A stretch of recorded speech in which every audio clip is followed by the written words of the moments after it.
everyone. Okay, so today we're going to read the story Goldilocks and Just the One Bear. What do you think happens in the story? Let's have a look. Once upon a time there was this bear. 1 minute he was lolloping about in the wood, all happy-go-lucky. The next minute he hadn't a crumb of a clue where he was. He was one completely lost bear. How is he feeling? He is lost. The bear didn't much like this place. Too many bright lights and not enough twigs. Too much loud honking and beeping and not nearly enough owl hooting. The bear was also a teeny bit scared and his furry legs had gone slightly wobbly. Maybe the thing to do, said the bear, looking round, is to nip into Snooty Towers and get away from this terrible racket. So he's going to go into this big building here. But the spinny Snooty Towers door made the bear feel dizzy, and being dizzy with wobbly legs was bad news. Oh no, he looks like he's going to fall over. What the bear needed was a little sit down. A little sit down somewhere would definitely make him feel tickety-boo. So up he goes in the lift. The bear peeked through a door and thought how very pleasant it was up here. Not nasty and noisy like down there, thought the bear. Just the place for a little sit down. All that whooshy travelling was certainly a hungry business.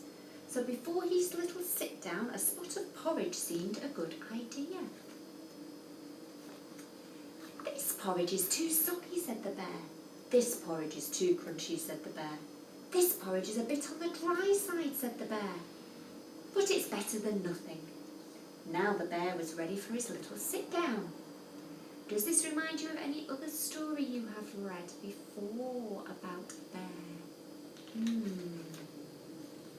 This chair is too ouchy, said the bear. This chair is too noisy. Oh, he sat on a cat. And this chair is just right, said the bear. A little sit down is all very well, but what the bear needed to feel really tickety-boo was a good old-fashioned lie down in a comfy bed. This bed is too frothy. Where is he? He's in the bath. This bed is too pink. He doesn't like pink. And this bed is just right, yawned the bear, and soon he fell asleep. The bear dreamed of crunching through leaves, pottering about in his slippers, a voice shouting very, very loudly. Where is he dreaming of? That's right, the woods where he lives.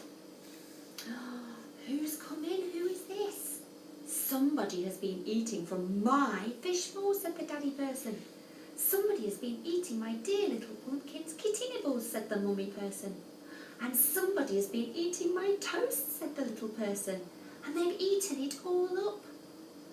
Unfortunately, the bear was not dreaming at all. He was wide awake and back in real life again. Oh, he looks a little bit scared, doesn't he?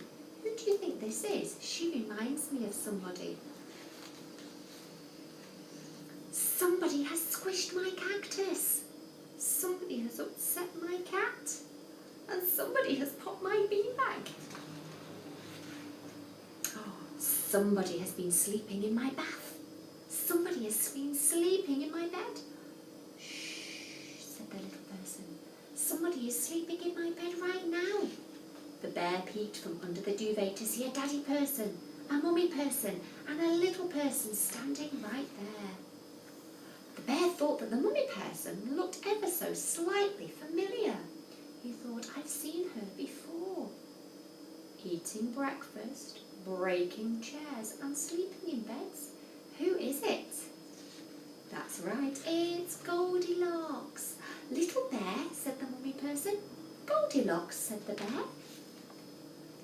Porridge, asked Goldilocks. The bear nodded. So Goldilocks cooked up a big bowl of porridge and plonked it in front of him. It was not too hot, it was not too cold. It was just right. It made the bear almost forget about the once upon a time when Goldilocks had behaved so badly.